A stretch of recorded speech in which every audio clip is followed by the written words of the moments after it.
see the levels. Right. Okay. Ready? Mm-hmm. Hello. Oh, sorry. Sorry?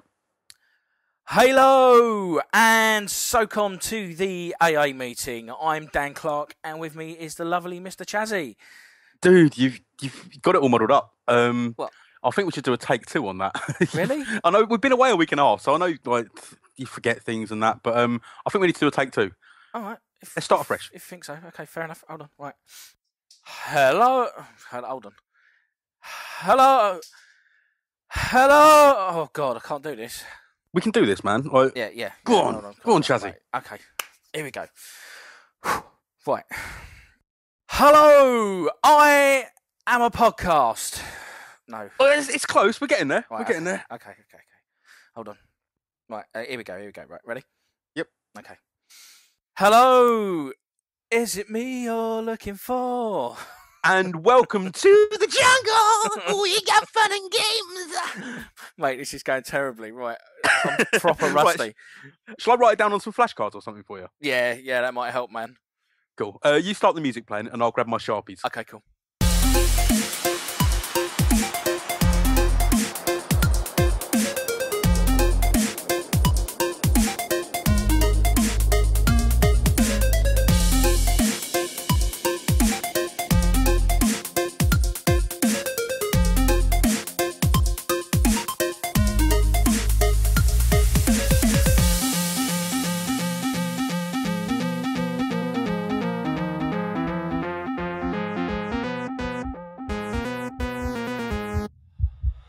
Hello and welcome to the AI Bots podcast. I'm Chazzy, and with me, as always, is Mr. Dan Clark. How you doing, mate? Hello, mate. I'm doing all right. You? Yeah, been good, mate. It's been a while. Yes, yeah. Last week, man, my PC was being such a dick. Yeah, totally. Like, and I think the more times I tried to resuscitate while we were trying to do a record, It just got worse and worse, didn't it? yeah, the more exasperated it was getting. It was lasting sort of like half an hour between like switching on and off, and then like 20 minutes, and then like 10 minutes. It was getting And it was proper like trying frustrating. to revive a robot in some like crazy sci-fi film. CPR on a laptop is not good. Do you know what I mean? So, Stat! yeah, quick, get me 50 cc's of hard drive stat. But yeah, I think it might have just been the hot weather or something. Do you know what I mean? It was just seems to be sort of like heating up and killing itself. But Yes, so that's why we haven't been around for the last 2 weeks. So apologies, everybody. yeah, well, not really 2 weeks. We only missed last week. Yeah, well, there wasn't it. Yeah, we did Mary Poppins the weekend before that. Oh yeah, I forgot about that. So what have you been up to, dude?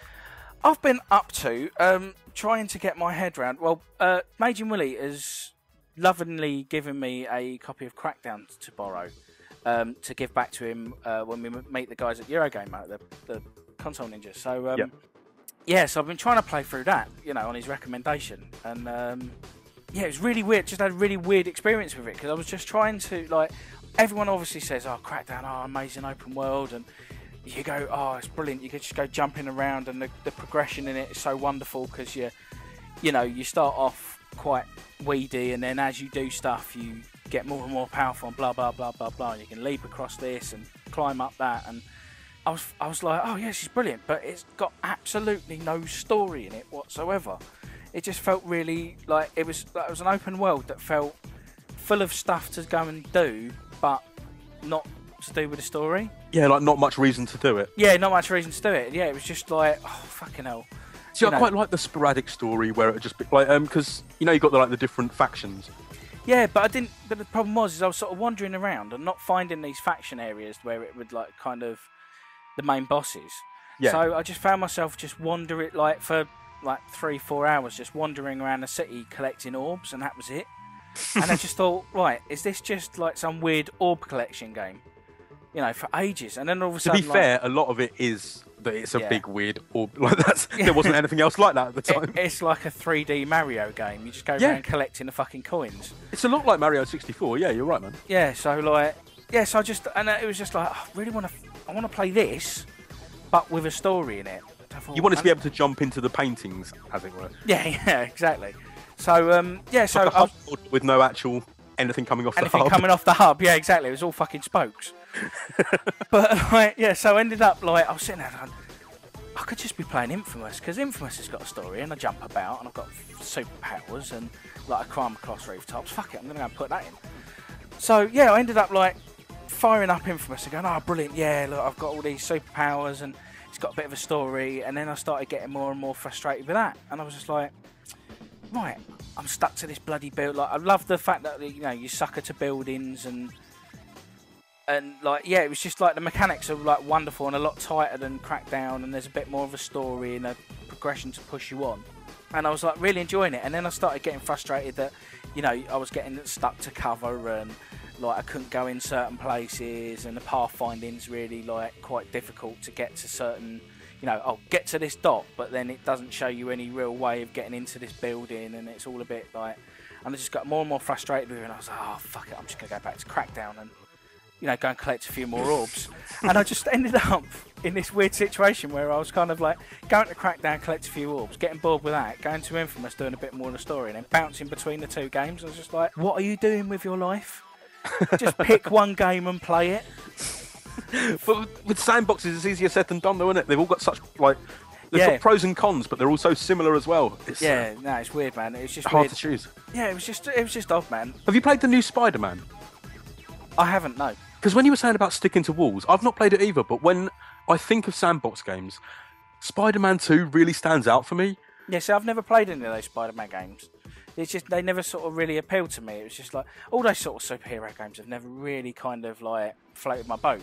Yeah, I get what you mean. And I'm the same for most of them. Like, most of them are just dreadful movie tie-ins. Cash-ins, yeah. Yeah, but Spider-Man 2 was something really, really special. It, like, they took the GTA theme and writ it large. Like, they did it as good, well, not quite as good as a GTA game, but it had the depth of sort of life going on in the city. Yeah. And just the method of getting around, like swinging from place to place. Yeah. No, it was a weird situation because like it was weird because like I was playing both of the games and I was thinking, I've got games in my collection that are doing this, but so much better now. Exactly. You know, it's like it's weird. It's like kind of like that open world has moved on so quickly that kind of a game that's when was Infamous out? 2009? 2008, I think. 2009. Could be wrong. Yeah. So, like, you know, in that short space of time, you've had, like, Saints Row 3, you've had Just Cause 2, you know, you've had all these kind of games that have done what they were doing, or even Infamous 2, like, done those games, but then moved it on a whole new level, and it's kind of like, do you know what, I should really be playing those, but then again, I played through Just Cause 2, and I've played through Saints Row 3, and it's like, you know, going back is always really difficult in that kind of situation, isn't it? So... yeah. By the way, it was 2009. You were right. Oh, right, there you go. But yeah, it's just really Red weird. Dead Redemption though, like you've got like the experiences you said, like Just Cause 2, where you can go and have fun in the world and just do whatever you like, or Saints Row, or if you want a deeper story experience like you weren't getting from Crackdown, you've got like your Red Deads or like your recently Sleeping Dog and things like that. Yeah, it's really weird. I was just in this situation where I just couldn't get settled in any one camp, you know. Yeah. There was like bits of all of these games that I was really kind of like hankering after, but I could only get it in like sort of 15, 20 minute, half an hour chunks, you know. And I sort of found myself doing, like, obviously bouncing between Crackdown and Infamous and thinking, oh, Just Cause, no, look, concentrate on what you're doing. And it was just like, I just got myself into this weird cycle. I did something similar recently, man, where I was thinking the same about sandbox games. I was trying to find one that I could sort of just lose myself in and really get back into. So I thought I'd try both of the episodes of Grand Theft Auto 4, and see which one seemed the best. I'd read and the Ballad of Gay Tony has better explosions, like you've got more explosive weapons, and it's more fun. Like you've got the parachute jumping, like base jumping, with the parachute. And so I tried both, and then I chose that I'd go with the Ballad of Gay Tony. Right. And then I've started playing it, but then I got to the point where it's taken like, say, half an hour to get from like not one place to the next, but you know, it takes quite a long while to get between missions, and I was only getting like one mission done and then back to the safe house to save. Yeah, it's weird. It's like nowadays you're so used to fast traveling, you know, in things like Fallout New Vegas and stuff like that, that you kind of forget that you've got to kind of drive halfway across the world to get anywhere, or you know, that kind of thing. And it's just it's not really suited to sort of short bursts of play, is it? No, I know that, like, it sounds silly saying that about a sandbox game, because obviously they're not. That's not what they're made for. But again, with the modern ones, it seems like you can sort of jump in and do like one quick thing and out. Yeah, exactly. That's why like Saints Row's so good, because you can jump in and you can do a Professor Genki's like death bowl thing, and go off and just kill a load of people in a warehouse, and then do that for 5-10 minutes, turn it off, and walk away. Yeah. And you'd be quite happy doing it, or just jump in a car and create mayhem, or get in one of those VTOL ships and just like go and wreak havoc for 5-10 minutes, like do something completely mental, and then just switch it off and play something else. But that's what I'm saying. These other games, these are these new games, and they've kind of learned all the lessons of all the games leading up to it, so you can get away with it. And then in 2 years' time, we'll be having the same conversation again. Totally. I mean, it's like that. It was weird. It's like I've seen everyone like sort of going, and like the guys were asking us questions last time about like sleepy dogs. Yeah. Like you look at it and I looked at it and everyone was sort of raving about it, and he was getting like quite good scores and stuff, and I just thought, it's another open world game though, isn't it? And I couldn't reconcile that in my mind, that it was just kind of, it may be the best things, since sliced bread, and might be doing something completely new and different, but I couldn't get over my kind of prejudice that it's another open world game, innit? You drive around in a car, you shoot things, you jump over stuff, and you punch people in the face, Yeah, and you've got like little missions in between where you don't do any of that stuff, you just go around a building punching people. And I just thought, I'm getting burnt out with this. Yeah. I do know what you mean, man. I played the demo of Sleeping Dogs. Yeah. And I really loved the whole styling of the game. Like it feels a lot like Yakuza or Shenmue. Do you know what I mean? The detail in the opening environments that they show you. Yeah, it looks lovely. And and it's really full and vibrant. But it's like, this is what they're showing me of their demo. Like, this is what they want me to see first. Yeah. So is it just all going to be like this? Yeah, exactly. Do you know what I mean? Like, is it just going to be bustling marketplace after bustling marketplace? And like, again, I'm going to get it at some point. I love the idea of the game, but they didn't show me how to, like, what the driving sections are like either. Yeah, it was a weird. It wasn't the greatest demo in the world, like you say. It didn't kind of like. It's weird when they're trying to show you cross sections like that. They end up kind of showing you what they think's the best thing, but probably not the best thing for you, and it's all down to a matter of taste sometimes. And like you say, there's no driving section. You can't really get a feel for that, and whether you'll like it, and whether that'll put you off. And I mean, it must be difficult to demo a sandbox game. Totally. Because to show people what, like, an overall view of the game, you have to show them those tight single-player missions, I suppose, don't you? It must be so difficult for, like, designers to, like, kind of come up with something to show people. Well, look at the Just Cause 2 demo, where people found a way to get round the time limit. Yeah, I did that, and then, I have to admit. Although you haven't got the story missions, you've still got all of the fun of interacting with the world. All of the fun of kind of lassoing a truck to a man, and then watching the man fling off into the sky. That's exactly. I just love doing. And if you can do all that in the demo, then So I know you have to keep it tight. So I can see both sides, but I see where you're coming from, man. I think I've had a sort of gaming funk as well, a bit. Yeah. So it's been a weird one, man, because like I've like been playing a bit of The Witcher. Like got back into I had my week off last week, and like got really into The Witcher 2. Like you had a holiday in Romania. Yeah, holiday in Eastern Europe. Yeah. No, it was got right back into The Witcher 2, and like we got deep into that, and was loving it. But fuck me, that game's slow. And like getting back to the gaming funk thing, it was like between that, Infamous, and Crackdown, I was just getting more and more dragged down into this kind of morass of gritty, harsh, like obviously Crackdown's a little bit more fun and exciting, but then you have like kind of Infamous that's all, I've got to go do this and got to do that, and it's all really the most important thing in the world, and I've got to save people. And then you got The Witcher that's kind of like, I've come to kill your monster, and it was just all like, oh, this is draining. This Witcher 2 is really slowing down a bit, and it's getting a bit grindy. But that's because they're mature games. Well, yeah, exactly. But like, mature doesn't have to be fucking like boring. Emo and just it got because often the word mature is used in gaming when it actually means pretty immature. Yeah. It was just like I was saying, Witcher 2's not boring. I'm really enjoying it, but it's just that thing of like grind, and it's all really oppressive and just dark and. And I was like, fucking, I had to sort of like open all the curtains and go outside and just go, fuck me, like sunlight, happiness, nice things. you know. And I was just like getting such and so down, and then like I ended up picking up like I thought, fuck this, I'm going out. Hello, I'm very middle aged. Let's go out and take my change pot down to fucking. Down at the Coinstar machine. The Coinstar machine, yeah, mate. Nice. They're good fun. So now what I'm going to do is review a Coinstar machine. They're amazing. I wish they had sort of some Plinko element. Pachinko elements. Yeah, totally, man. But so I ended up getting like 100 quid in coins out of my house. Amazing. Yeah. So I put that towards getting a PS Vita, which I am loving. What a bit of kit that is. It's a nice machine, isn't it? Yeah, loving it. And I'd seen you on Twitter talking about that you picked up Sound Shapes. Yep.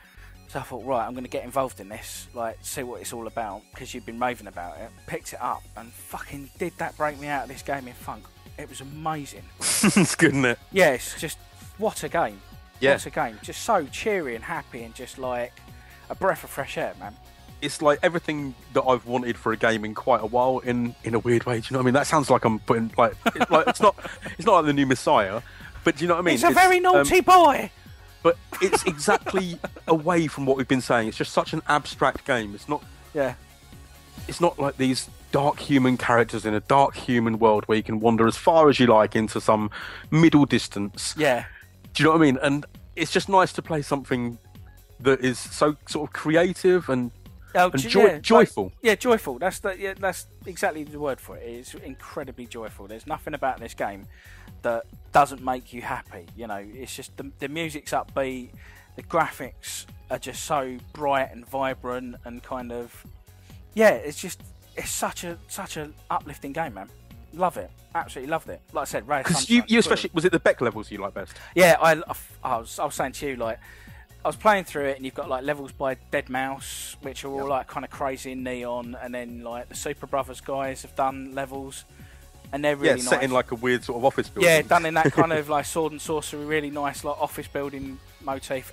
That's amazing. But the Beck ones I really love because it reminded me of Beatles Rock Band, in that they take the essence of the song, and then make the level theme around that. Yeah. And I just loved it. It just like you know when you get like Beatles Rock Band where they kind of make those, you know, they get the tune and then they make a music video out of it, and it's inspired by the music and what's going on and stuff. And it's also inspired by like your button presses to change the colours that are going on. Yeah, totally. And then like those big sort of on the beat things that grow and take up the whole screen, and you're trying to rush out one side. Oh yeah, they're pretty. Yeah, they are. They're quite intense. Like, they really like give you the hurry up and like give you a real sense of urgency, you know. And I just love like, and then like, you know, bringing in little speech bubbles with like lyrics that he's singing and stuff. But the speech bubbles are actually things that you can jump on and move around and then disappear. I love the move a little, and then the little platform moves. Yeah. Turn a little, and then the blocks all sort of shift round, and then hurt a little, and then it goes red, and it actually hurts you. That's just amazing. Just taking all those little themes out of that one bit of the tune, line of the tune. Oh, it's amazing, absolutely amazing. It just blew me away. I was like, oh, this is brilliant. You know, just for like, and what was it? I think it's like a tenner at the moment. Yeah, $9.99. Or I think I got it for $7.99 because it's on PS Plus special price. Yeah. Yeah. So like, I just thought for a tenner, this is brilliant. You know, just as a platform game, because I tell you what, it reminded me of. I was playing through a level.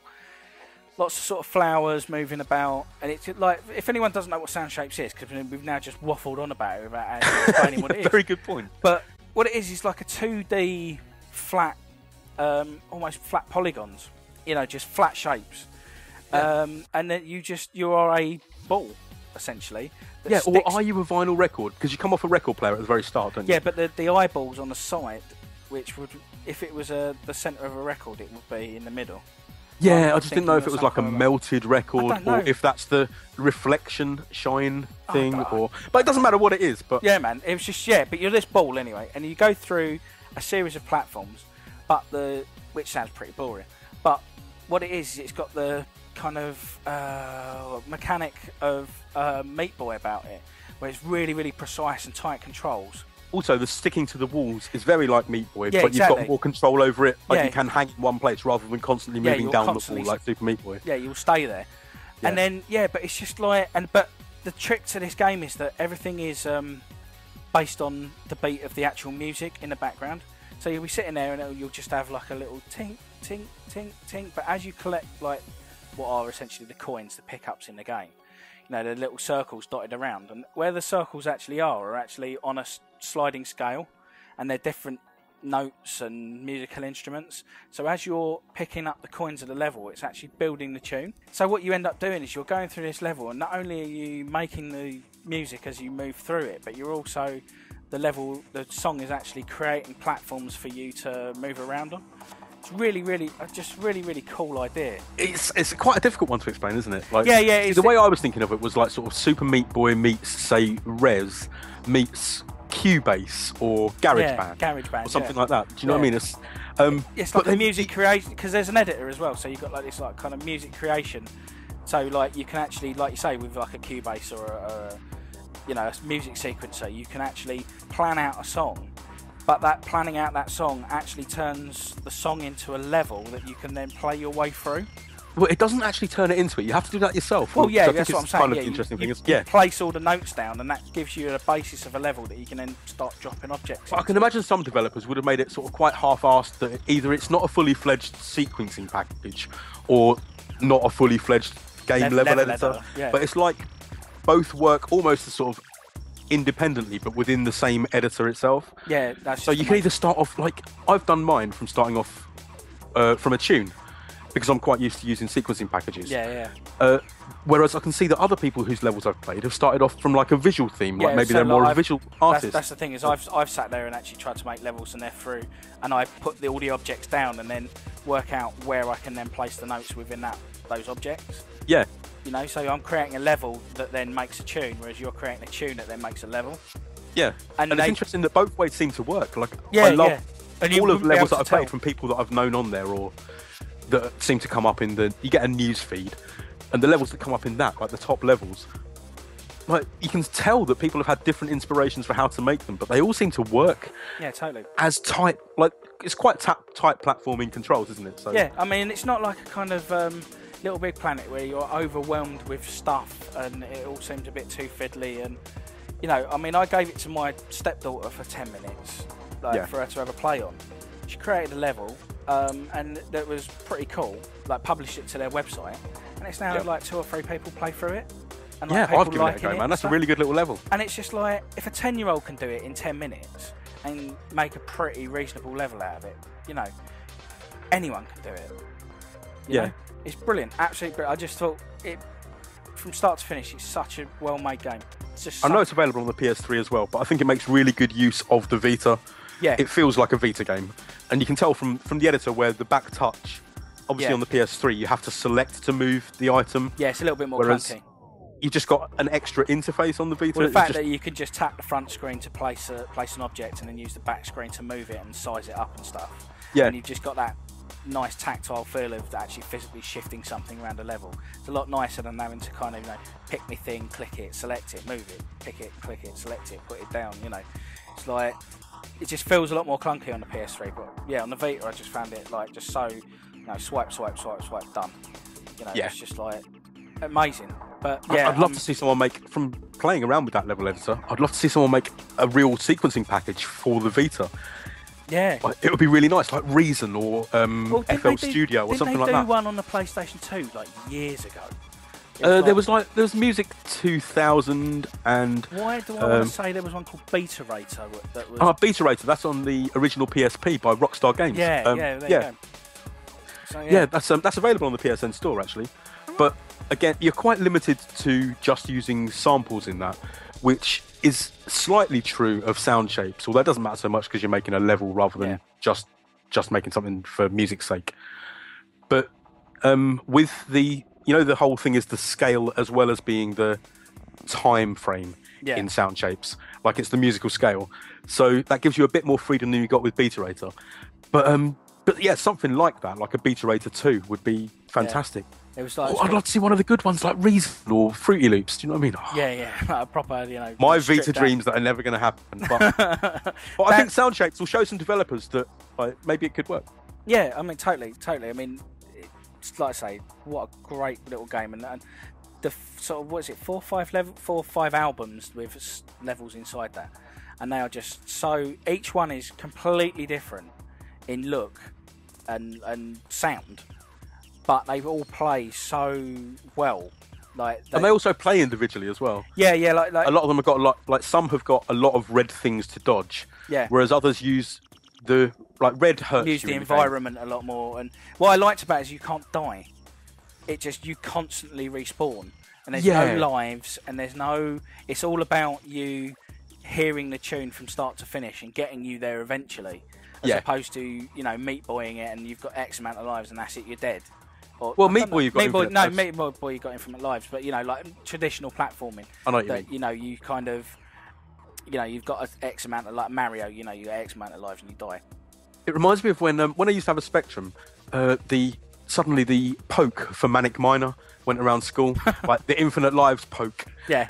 And because Manic Miner before that was a really good game, but it was quite frustrating. You could only get to say like the second or third level. Yeah. As a kid with the set number of lives, and like that maybe makes me sound like a wuss or something, but it was a very difficult game. And like the object placement reminds me a lot of Sound Shapes. Yeah, totally. But with the infinite lives cheat on, it's like yay. No, it's brilliant. Honestly, like I said, the Dead Mouse levels are just a complete psychedelic mental nutcase of a set of levels. Have you played the Arkanoid stroke Breakout inspired one of his yet? No, not yet. I haven't got that far yet. That sounds mad. That's amazing. They've used the same mechanics to build Breakout levels. Like, the bouncy things? Yeah. They've got those that follow, like, wherever you are on the screen, it will follow you. Nice. So it will be underneath you. So it's like you're controlling the bat. It might as well be. Yeah. And then you're bouncing knocking down the bricks above you. Yeah. That's amazing. Yeah, very, very clever stuff. Yeah, really, really clever. Like I said, get on YouTube, have a look at Sound Shapes because it's amazing. Just like I said, it's just completely like reinvigorated me for getting back into games again. I think I'm going to try and like steer away from playing. It's a nice kind of first game for your brand new Vita as well. Oh yeah, exactly. I mean, other than that, I'm buying. I bought FIFA so I can play that on the train into work. So that's that's getting battered, which that's a lovely. I just love the way that stuff looks on the Vita. That OLED screen just pops, man. Yeah, it's lovely, isn't it? Yeah. Even the PS1 games look nice on it. So. Yeah. Well, they've just released a load of new sort of. They've just dropped all the prices of the classics. Yeah. So I'm going to have a look through there and might pick up like I think like Cooler World's like £1.99 at the moment. Oh really? So, is that the sale that starts? Because it will start. Yeah. This coming Wednesday. So I'm guessing like the podcast will be out by the time this is up. So yeah. Hopefully. Have a look on the PSN store if you're out there and yeah, man, totally dig through. There was a price drop last week on Soul Reaver. All right. Remember that Legacy of Kain 2, I suppose you'd call it, but it's different type of game. That was down to $1.99. Oh, it's nuts. Isn't it? So I thought I'll get a PSN card. Went and got like a 16 quid one, thinking I'll get that and maybe like Final Fantasy 9 or something. Yeah. And then I got back and they put the price of Soul Reaver up. So that's how I ended up getting Sound Shapes. I thought, sod it, I've got enough for FF9 and Sound Shapes. So. Oh, fantastic. So thanks to Square Enix for putting your price up of your game by more than double within an hour. Mate. Well, we'll talk about it in the news, but they've been fucking rinsing their prices recently. It's ridiculous. Yeah, on all systems, they're playing silly bug, isn't they? Yeah, man, totally. So what else have you been playing, man? Well, I got myself a new device as well. I've got an Android phone. I've had my old phone. If anyone knows this, it's a 3 Skype phone. Now, I've had it for about 7 years maybe, so like it's pretty old and cronky. And suddenly the screen got to the point where I could only read like almost a centimetre's worth at the bottom of the screen. So for a text, all I could read is reply and back. I couldn't actually see what it said or see what I was going to send. Nice. So if I went into reply, all I could see was send or back. So I got myself like a pretty bargainous Android phone, a Huawei Ascend G300. So I've been playing a few Android games. A few minutes ago I said Paplinko instead of Pachinko, so it shows that this little game's got a hold of me. It's called Paplinko, and it's like Peggle meets Pachinko. But imagine Peggle if you could drop, say, 4 balls at a time, and then once they were halfway down the screen, the sort of meter fills up again, and then you can drop another 4, and so on and so forth. So it's like multi-ball. Yeah, or you can do either, because then you get in the buckets at the bottom.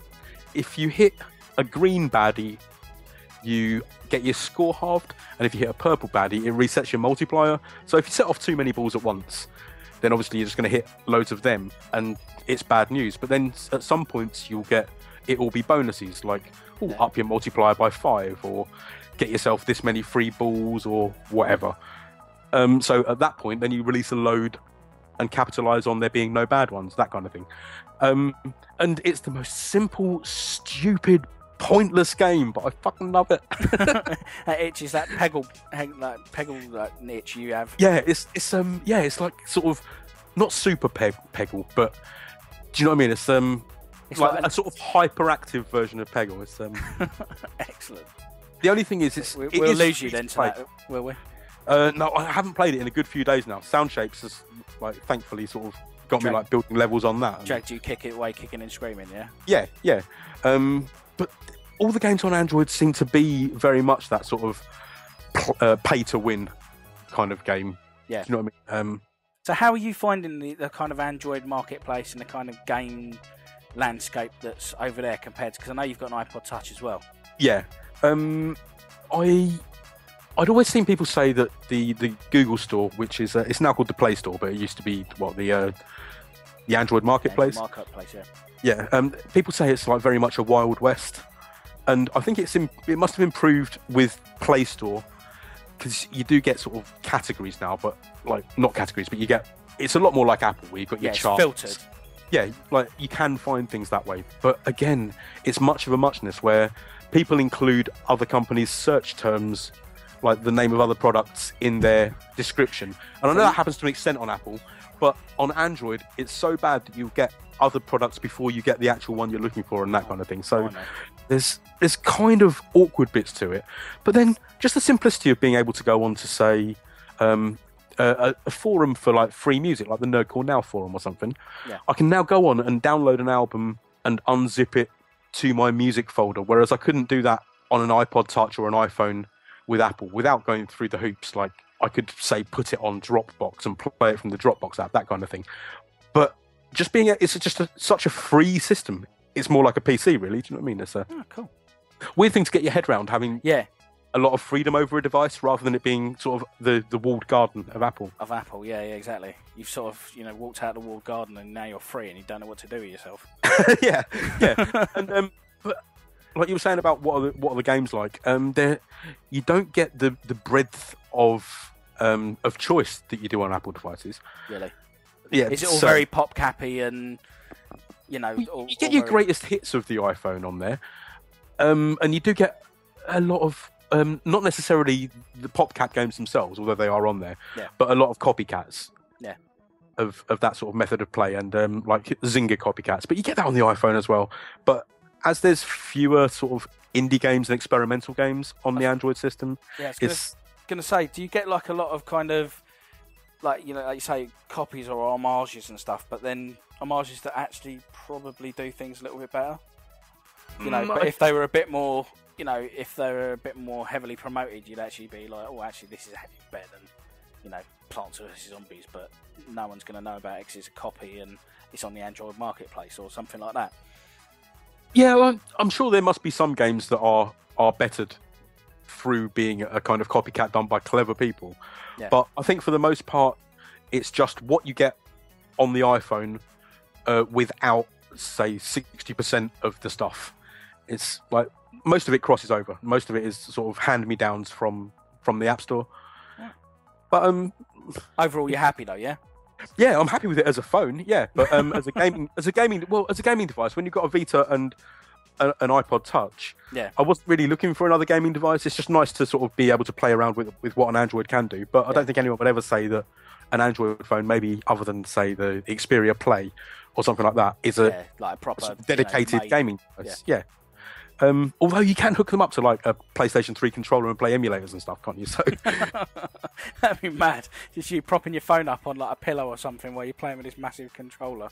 Well, the interesting thing is, it will probably play PS1 games better than the Vita does, which is kind of one of those weird contrivances. Do you know what I mean? Like Sony have kind of not purposefully made their emulator hamstrung bad themselves, yeah. But yeah, but I'm sure we're going to come to like Vita stuff a bit later because like there's the drop of the new software update, wasn't there? So we'll do that in a minute. Cool.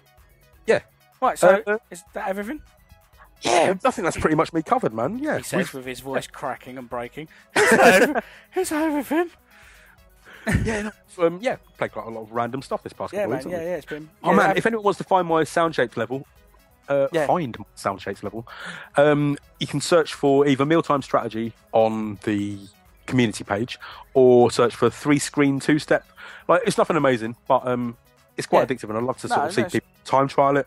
I think, just get on there. If you've got a PS3 or a Vita, get on Sound Shapes. Mate, that level's been giving me nothing but trouble. There's one bloody coin right at the end that I need to get, and I can't get to it, and I've got to work out how I'm going to get my head around that to get that, because I can knock off so many fucking... It's like 10 minutes I've got on it at the moment, and I know I can bring it down to about 4, but it's that one poxy coin. I'm going to get you... It has got... you get like the restart points.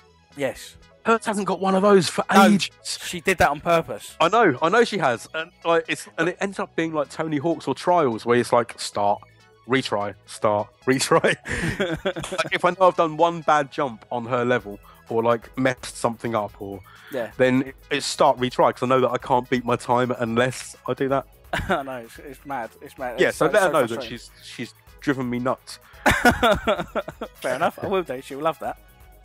In a good way. It's just a really playable level, and I've now got it down to like it's your time is over a minute more. Yeah, I've got to get on that. So actually. get on that, man. Because what I was doing on that level was basically QA testing it with her. Like she'd do like put a few things down, so on and so forth. Oh, does this work? And then give it to me, and then I play through it and go, right, yeah, I can't actually. You've actually blocked me in there, and if I fall down there, I'm stuck. And then she'd take it back, and then tweak it, and then give it back to me. And I just thought, I could never be a QA tester. This is doing my brain in. Like constantly just playing through the same level over and over and over again, and then just like getting stuck and not being able to get out of it. And it's like, this is driving me bonkers. Like how people do that for a living is beyond me. Although if they had an editor to use that was as fun as that, I can see that it might.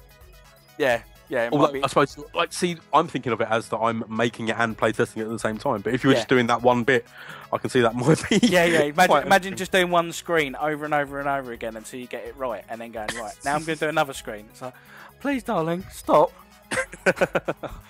Please. Bless. I think people can probably tell that we quite like this game. Yeah, it's wicked. It's like you were saying earlier. It's probably the game that I've had the most fun with since playing Trials. And it's and again, it's another leaderboard chase. Bit of a weird downloadable, off the wall downloadable game. So we're starting to get a bit of a reputation, mate. I think. Yeah, well, I think this year's starting to get a reputation as the year of the downloads, isn't it? Oh yeah, totally. I mean, like I was looking at a few people on Twitter, and they were sort of going on about their games of the year so far. I think most of them have been like downloadable titles or stuff that they've pulled down from different services. And it's just like, it's interesting, man. I mean, admittedly, we have got the second half of the year coming up, and sort of the Christmas run-in. But in that second half of the year, we're going to have Joe Danger the movie and Retro City Rampage, as long as it doesn't keep getting delayed like it has done. But they're going to be two massive downloadable games, man. Yeah, but then they're going to get completely annihilated by like Assassin's Creed 3. And, yeah, fair point. There's all of a sudden you're just going to have this big 1-ton weight just in the winter, and everyone will completely forget about these like great little games. I think it's good. I think they're going to do well, being obviously they're at a lower price point, and I think this year people have got such trust in downloadable games that those two especially, I think, are going to be sort of standouts of the autumn. They're going to give them a run. But do you think they're doing well because these? There hasn't been much else. Well, no, but I think the downloadable services have kind of upped their game in the stakes of what quality they're picking out. Of developers, or is it just a bit of luck and to do with the economy and people going for cheaper games and blah blah blah? Well, I think it's sort of like the perfect storm, isn't it? Yeah. They've all come into play at the right time. Gotcha. And who's to say they're lesser games? I don't think anyone does say they're lesser games. No, they're not lesser games. But if anyone has ever thought, oh no, I'm not going to try those download titles. I don't want to pay like Microsoft Moonbucks, or I don't want to buy stuff off the store. Yeah. But if you haven't done that this year, then go out and find some, because they've been some great stuff out there, man. Yeah, totally. Right, now we stop to kind of pimping on a random tangent. downloadable games. On the way to the break. Should we get over to a break? Yeah, let's do that. Speak to you in a bit, man. All right, break.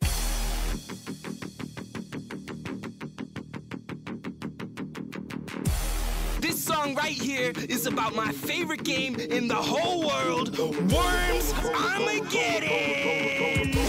Yeah. Bust out the bazooka, time to nuke a bunch of worms, poking scorn, burn a bitch, throw them in the water. Launch a fucking sheep, these worms are cannon fodder. Slide it fucking deep, then I poke and prod her. She falls down on a mine, then it's like shine. Gas tank explosion, yeah, it's Armageddon time. All the latest mine pumping out my shotgun. Backflip on a mine, yeah, then it's not fun. Then these Martian worms come down with the parachute. So I launch along the floor some dope ferret nukes. Boom, boom, splat, these worms die fast. These Martians need to die, my worms will last. Burn and blow torch, high's kinda bright. Swing from the ninja rope, drop the dynamite. Time to fight, yeah, this is war, kid. My record is flawless, yeah, score big. This is Armageddon, this is Armageddon. Sending all those worms straight up to the heavens. This is Armageddon, this is Armageddon. Got my worms back, yeah, straight defending. Boom, boom, smash, smash. It's an overkill, bitch. Boom, crash. Shoot a dragon bomb like hot dogging. Holy hand grenade, yeah, straight nuke 'em. Now you straight puking from the poison gas. Bunker buster, bitch, hear that noise and blast. The boys are back, bazooka to your face. There's a war going on outside, no man is safe. Yeah, running high, dig a tunnel with the termites. Got my gun, Uzi fun, you won't win this fight. I grip it tight, swing fast with the ninja rope. Launch an airstrike, yeah, I injure folks. Got my super sheep, watch them fly real fast. Score a home run when I hit you with my bat. Worms go splat, poison gas makes you wonky. Don't look up, it's a concrete donkey. Great, great, sodium nitrate. Feel my fire punch, be a skull break. Set my homing missile for that gas tank you landed on. Time is running out, I just throw a cannon bomb you stranded on. Land's covered in mines, so teleport on a crate and see what you find. Go invisible, emergency teleport. Launch a napalm strike so you'll get hella hurt.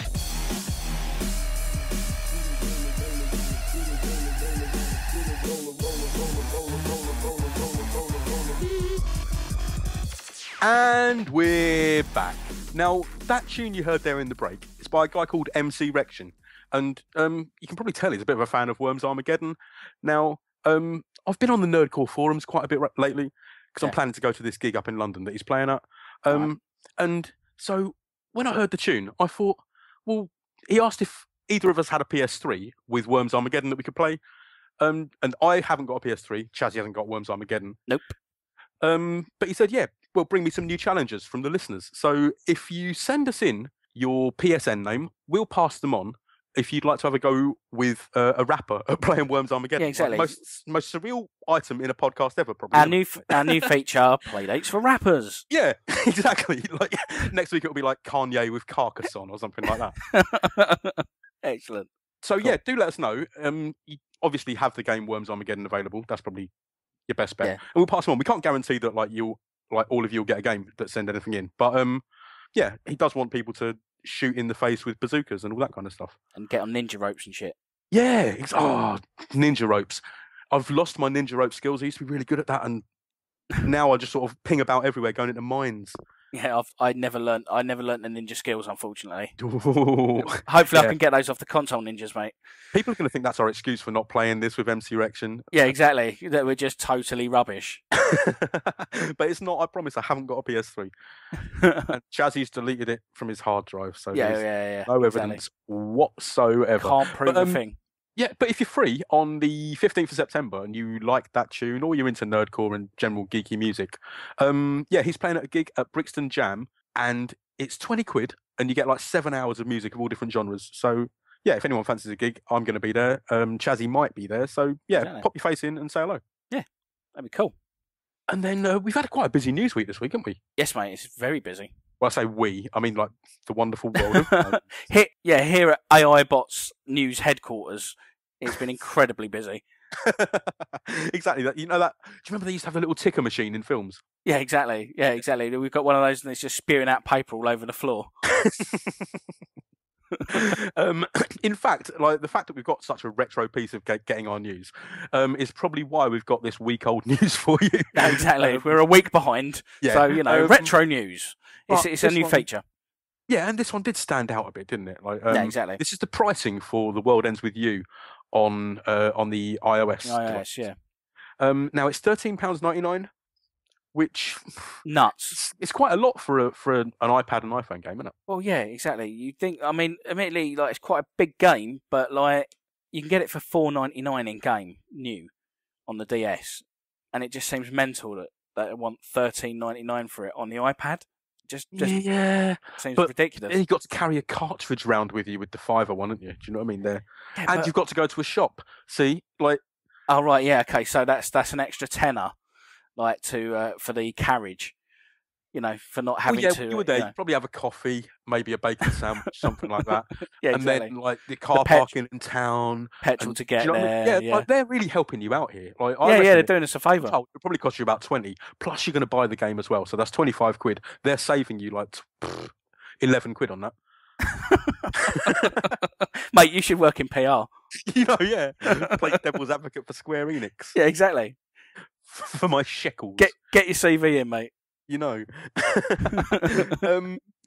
So do you think people are going to sort of stand for prices like this? I know it's a really good game and people love it. Well, the thing is they seem to, like, with all their games on the iOS, they seem to really overdo the price compared to everything else. So they must be making some money somewhere.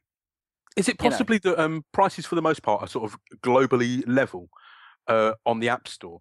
And in Japan, they sort of traditionally pay higher prices for that kind of thing. So are we just suffering at the hands of the Japanese pricing structure? Yeah, because they're European games. Square Enix European games are all sort of like $1.99 to 69p, like your usual App Store pricing. So no, I'd be interested to see if that is the case. Definitely, but it makes sense. It would do. We'll extrapolate on that data when we have it. We shall ask our Japanese contacts that we have about it. If you have Japanese contacts, honest. Yeah. No, don't go there. Don't go there with some kind of lame Japanese contact lens joke. Right? It's not happening. In another little piece of Japanesey news, do you remember the game Skies of Arcadia? Yes. Like big RPG on the Dreamcast and then the GameCube. Sega have renewed the trademark, which has given all the little fanboys hope in their hearts that there's going to be an HD remake or a sequel. Okay, nice. So, but then often companies just renew the trademark so that no one else can steal it. Yeah, just keep it ticking over and keep it fresh so they don't lose it. But I mean, it's quite a good geeky name, isn't it? Skies of Arcadia. You can imagine a band calling themselves that, or very much so. Fantasy books or something. So maybe they just want to protect it. Like 4 greasy indie kids called Skies of Arcadia. Yeah, Welcome to the stage, Skies of Arcadia.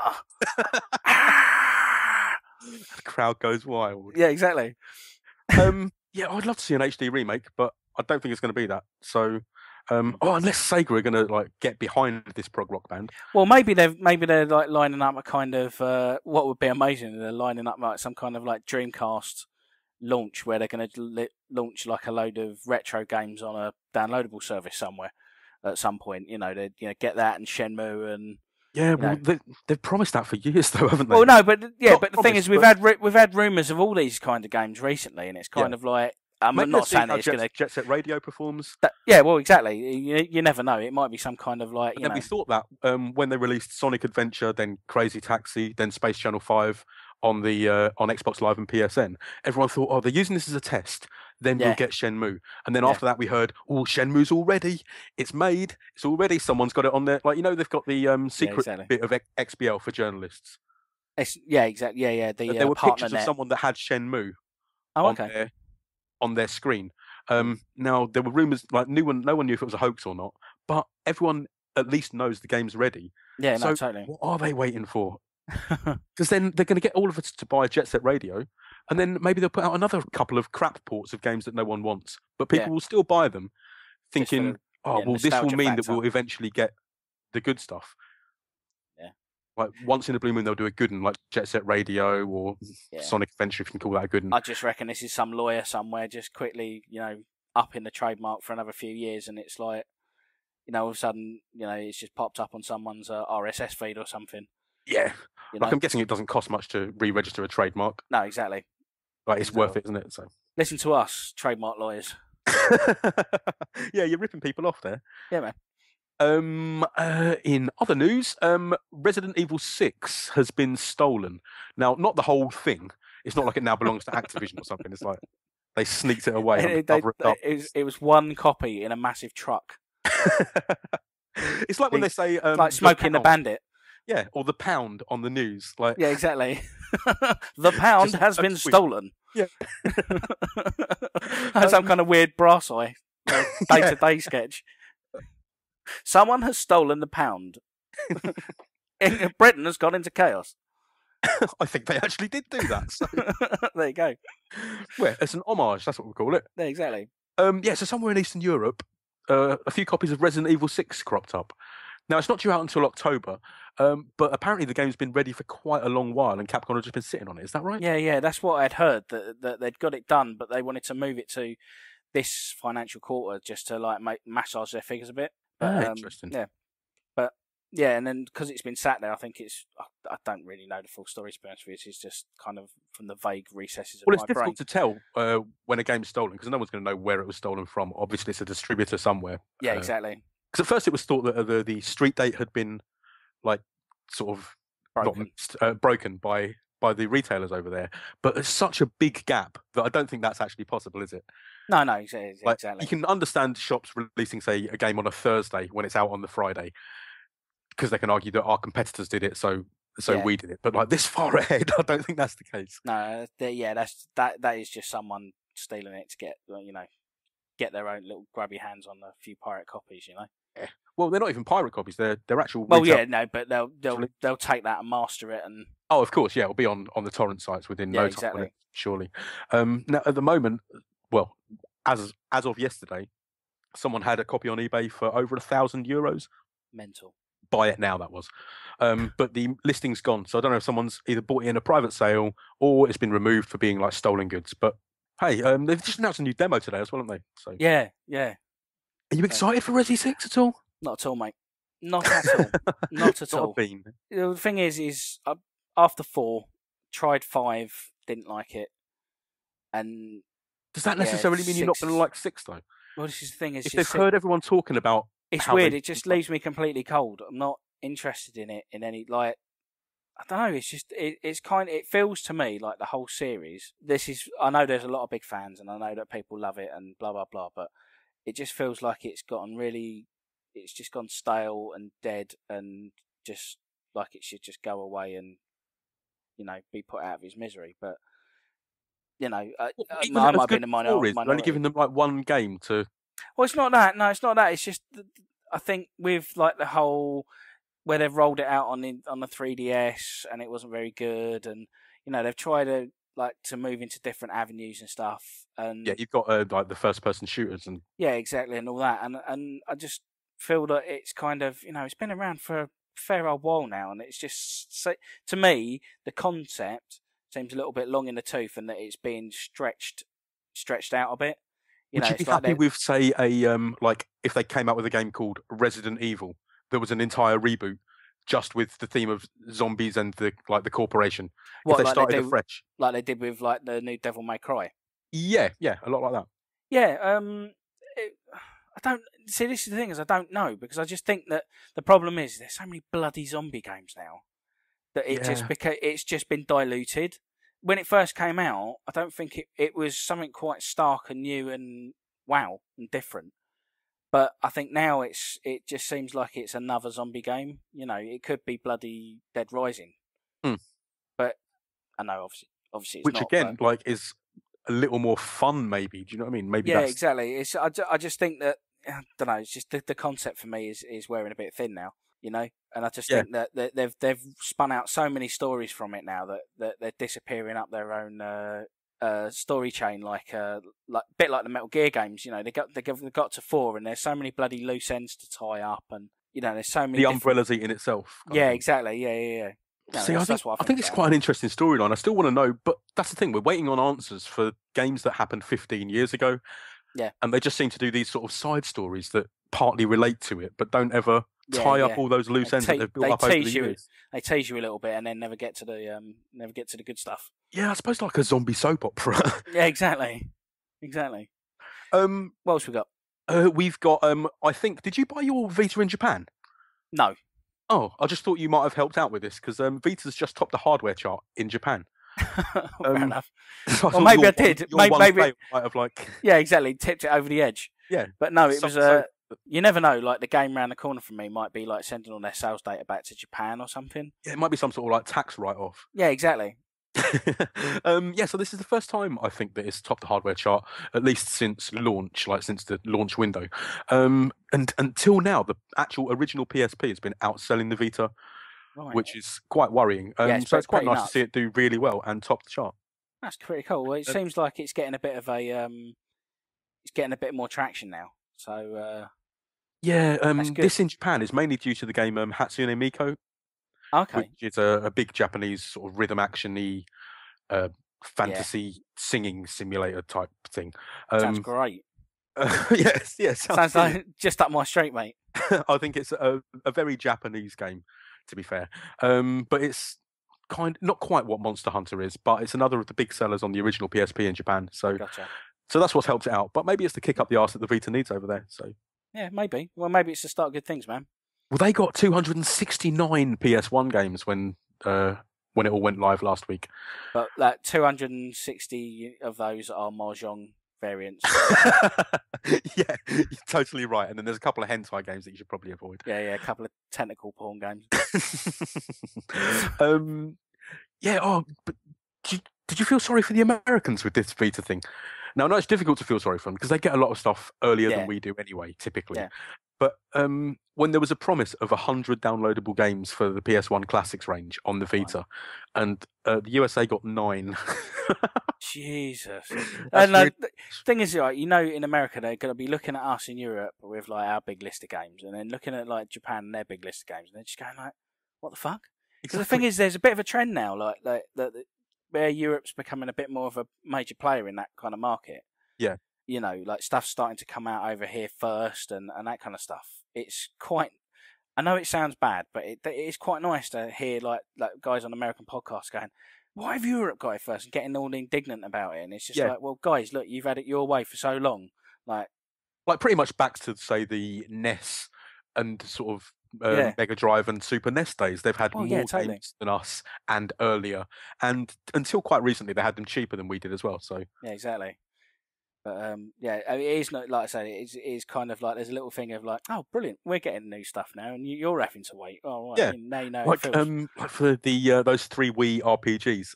Yeah, like Xenoblade and Last Story. Yeah, it was quite nice for the campaign for that by the Americans. Like they worked so hard to actually get that release. Like and then no one bought it. Or it's not well. None of them have done especially well, have they? No, exactly. Never mind.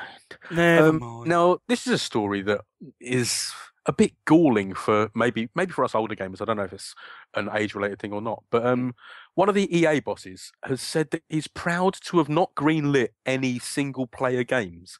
Yeah. See, now, this is a weird one, because when you see the headline, EA boss proud not to greenlight any single-player games, it makes it sound like Evil Man says single-player games are completely pointless and everything should be multiplayer so we can rinse more money out of you. But like actually digging into this, it does seem a little bit like that, admittedly. But like then there's another like bit of it where the guys, they've obviously got there's this really weird ethos split where like these guys at EA want to make money, but the gamers want pure games. So it just seems like there's this really weird sort of disconnect. Yeah, disconnect in the middle, But then the thing, and maybe this is sort of PR speak, is the way that they'd always see it is, or at least tell us that they see it, is that we want there to be a community around each game. Well, and that's exactly. why there's these social aspects, that they want it to be a more sort of inclusive place, as it were. So community, i.e. more people with more people to sort dollars. of to nickel money. And dime our way through. But again, a lot of people do want multiplayer in their games nowadays. Yeah, I know, but see, this is the thing, right? Is that I think you speak to any gamer and they'll say, no, I want a good game before I want a good, community around it, And it's like, yeah, it's great to have a community, and yeah, thanks for like using part of this money to kind of build little pockets of community around it. But, you are, well, it's like you were saying before, is it like, are you taking money away to make from single players and great experiences to like make a tact on multiplayer? It's like, I think that's always the assumption that we're going to make as well, because there are only a certain amount of resources. Now, if you didn't have to use that for multiplayer, would that have gone into the single player? There's always that suspicion. They might argue that no, we've doubled the budget of the game because we're so what's the word? Yeah, involved in trying to create this community for you.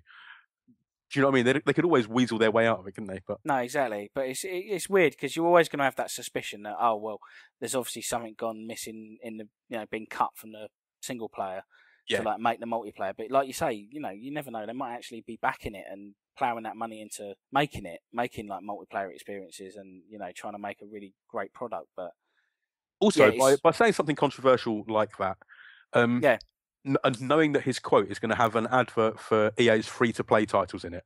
Yeah, totally. Do you know what I mean? It could just be another PR move. Yeah, let's say something that's like that will rile up the gamers. Slightly inflammatory to kind of get a few column inches and a bit like Ubisoft did a couple of weeks ago, where they said, all of our games. They didn't actually say all of our games are going to be free-to-play, but no, that was the quote that was used, and it was slightly taken out of context. But again, we all know they want to move to this sort of free-to-play microtransaction model, and maybe they're just making the right PR moves to sell it in a realistic way. This does all smack, though, this whole multiplayer Project $10 stuff, all smacks of a bit of a kind of trend. Like that gaming always seems to go through the kind of, 3D glasses or whatever, it seems to smack of that at some point there will be another model that comes up, and then they'll start using that and completely ditch this kind of like tacking on multiplayer to make money. Yeah, possibly. It feels like that. It does feel like it does feel like a phase that's going to disappear at some point, or become more diluted. Do you think that holds true on the mobile devices? Well, because I think they've got that free-to-play model sort of down pat now, and it seems to work for even like quite sort of hardcore games. They still seem to use that you can pay to win model in the background, even if it's only sort of an option. I don't think that's going to go away on the the Apple platform. I'm not saying it's going to go away straight away, and I'm not saying it's going to go away completely. I just think it will become more diluted, and people will. There'll be like it's like a scale. It's at the moment it's heavily weighted towards making money for EA, but eventually like people will moan about it so much that it. They're going to have to do something about, toning it down somewhat.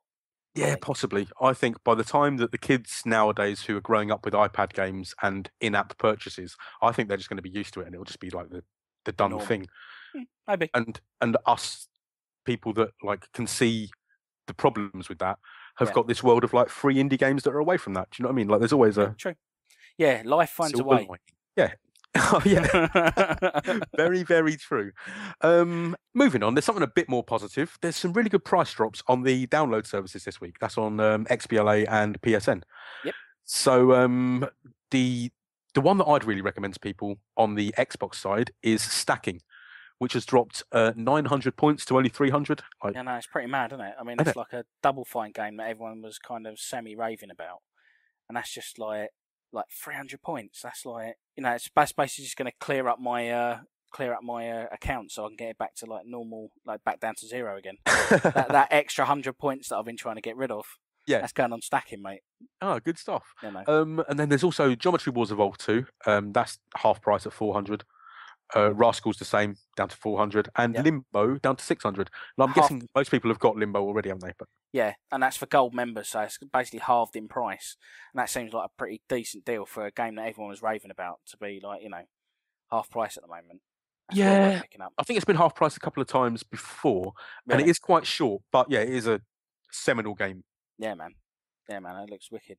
The one that stood out for me was the expansion for FIFA. The UEFA Euro 2012 expansion has now come down to 900 Microsoft points. And it's like, right, who is going to buy an expansion pack for a game that's just about to become completely redundant in about a month's time? And also for a tournament that's been and done and no one's interested in anymore. That's ridiculous. And it's 900 points. It's not like it's come down to 300 or something. It's like still a lot of points. Especially as as you say, in a month's time, it's going to be obsolete, and every CEX and game and blockbuster will have the last edition of FIFA, which you needed to even play this for like £2-3. Yeah, exactly. You can pick up the actual main game for less than the expansion. Fucking ridiculous. Crazy world. Yeah, man. So what about PSN? PSN. Now, last week we had the launch of the PS1 Classics on the Vita. Yes. So this is kind of to coincide with that. It's Europe only. There's a sale on some PS1 games. Now, there's a whole load that are in there. But the one that I'd recommend most is Crash Team Racing.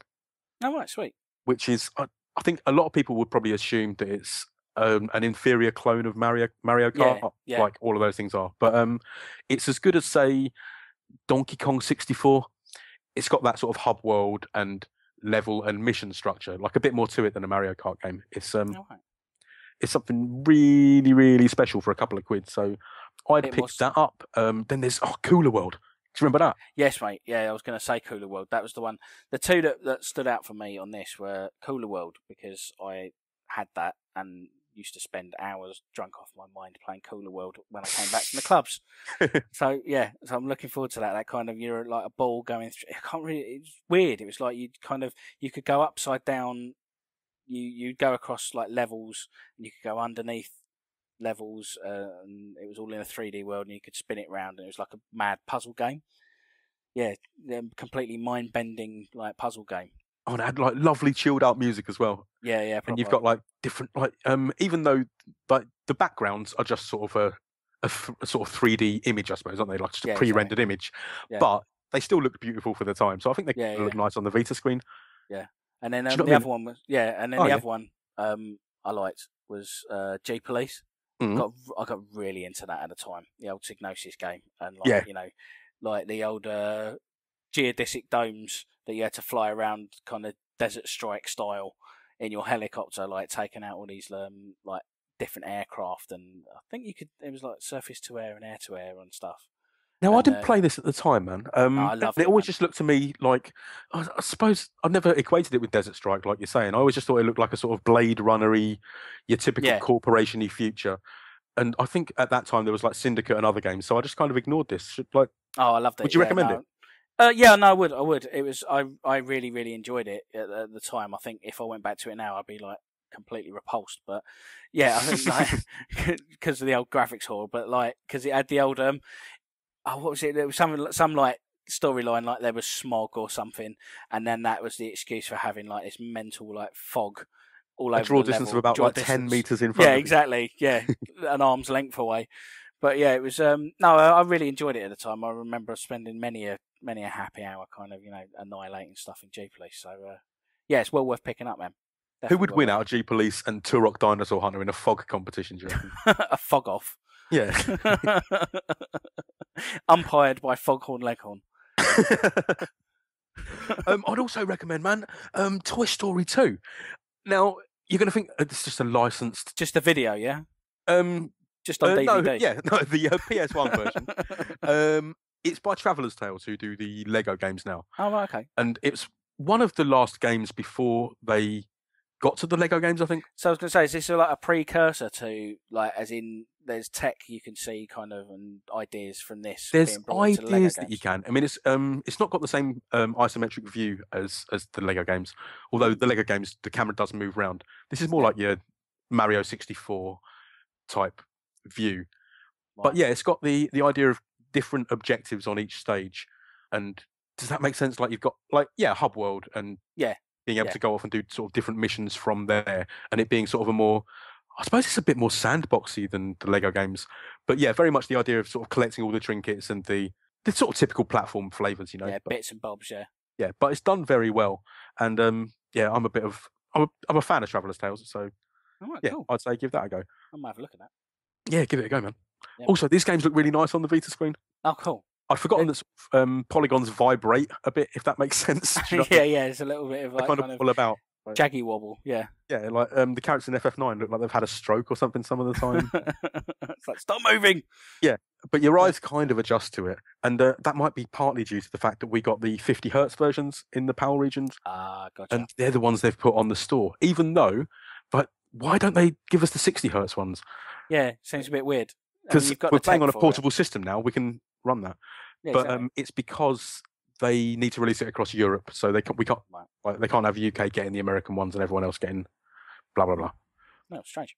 Yeah, so it kind of makes sense. Although if you get Resident Evil 2 or 3, you're getting the 60 hertz version.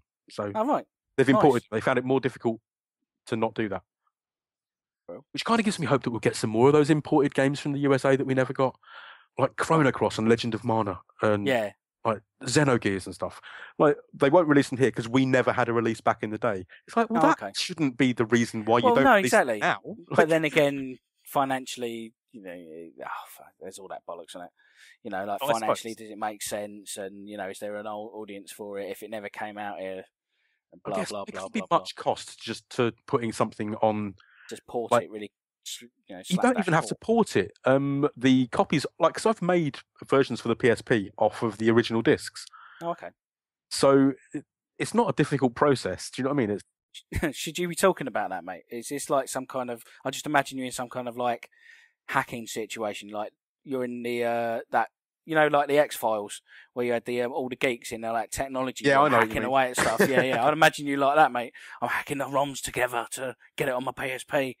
Well, it's pretty much as easy as that as it is for them to like hack into a system by like, oh, I've downloaded the password, and then just press enter, and then suddenly they're into a security system. Yeah, so it's easy as that for me. It's easy as that for Square. So bring them out. Yeah. Yay. We've had a whole ton of questions this week. So I'm going to pull the first postcard from the mailbag. Mate, the postcard from the mailbag. Love it. And it's from Alex Shaw of Digital Gonzo. Yeah. He's asked us, which games would you like to see sex depicted in? Depicted? There's a little Freudian slip there for you, mate. I'd like to see some oiled pecs. Now, he said he wants funny answers first, then serious ones, then funny. Now, I was thinking about this, and I remembered one moment that I'd like to see what happened before in. Now, this is in Golden Axe at the end of a level where you get the dwarf and the barbarian and the Amazon woman all sleeping around a campfire. And as the screen loads up, if you had any beasts that were with you, like dragons or them little chicken leg fellas with the tails, they used to run off. So it's like, was there some weird bestiality thing going on before the dwarfs turned up? all the like animals are running away like freedom. Yeah, exactly. They've gone to sleep at last. Run! And then them poor little dwarfs come running along and get kicked the crap out of for their magic potions. Yeah. So I'm quite glad we didn't see the bestiality scenes in Golden Axe. Yeah, exactly. Yeah. So I wouldn't have liked to have seen it in. No, mate, totally. The only I was sitting there trying to think of like, what would be funny to see sex in, and it's like, do you know what? It's not that funny a subject, but it's like the only thing I could think of was like Mario Kart dogging. Yeah, I suppose we'll have to have that like Benny Hill music. Yeah, exactly. They all just pull over into a little car park halfway through the level or something. And lots you wouldn't actually show anything, but it'd be lots of like parp noises. Do you know what I mean? Well, yeah, it'd be from behind the bush, and you just hear woohoo, and all that kind of stuff. That could kind of work. Yes. Yeah, Mario Kart dogging, I suppose, would work in that comedy way. But the original driver. Yeah. Yeah. Why was he in that car park for so long in the first level? I know it's because I was crap at doing it, but even so, like he shouldn't have been there for 3 hours, like 45 minutes, just sort of like backing back and forth. There's something dodgy going on there. Something weird going on. Yeah. Right. So he's also asked us, Mr. Alex, for some serious ones as well. So what have you got, man? Well, you've got your games that have tried to do that, like your BioWare games. Mass Effect and Dragon Age have done it, but I don't quite know. Like they always seem to do it in quite a cheesy way, don't they? They could maybe do it. Do you think they could do it more realistically? Well, it's difficult because it's a very fine line to, it's weird. It's kind of like if you go too far one way, you're going to have kind of all kinds of groups in the US kind of kicking off, and if you don't do it, and if you underdo it, it just looks like the Red Shoe Diaries. You know what I mean? It's just going to be like hideous. Which is kind of how it is at the moment, isn't it? Yeah, exactly. It's all, it's just all a bit too cheesy and a bit like, soft focus lens, and you're waiting for the candles to come out. It's more your sort of like Bravo than very much so. Yeah. We've got way too much knowledge of dodgy, like kind of late night softcore porn channels. Yeah, exactly. Like, but like, you wouldn't want a sort of the Babe Station of games, would you? Do you know what I mean? Like, no, very much so. You'd want something sort of more. I don't know. Like Dragon Age, I think did it quite well. Yeah. But yeah, I mean, I was sort of a more romantic aspect of it. Do you know what I mean? I suppose Mass Effect to an extent. But... Yeah, I mean, so the thing is with Dragon Age, it was just kind of like this weird thing that was plonked in at the end as like a kind of mad quest with, was it Morrigan, something like that. Can't remember her name now. All I remember is that she just sort of turns up and goes, right, just before we're about to end the game, fancy shag? It was a bit like... tacked on. Yeah, it was a bit tacked on. So it was, but like Mass Effect, I think it's probably the best I've seen it done for a mass market sex scene. It's the best space porn that there's been in video gaming yet. Mate, are we really discussing this? It's ridiculous. Yeah, thanks, Alex. Yeah, cheers, mate.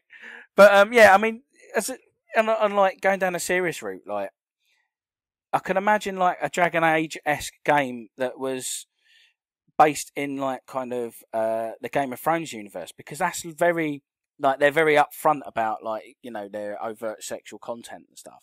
Yeah. But in the TV show, and I think there could be a way to have something like that in like a third-person Dragon-esque like game, like maybe use the whorehouses as some kind of like side quest hub, and you see the side quests play out from the perspective of the girls that work there or something, or like something like that. Guild Quest would be in like Guild Skype Quest. or something. Yeah, exactly.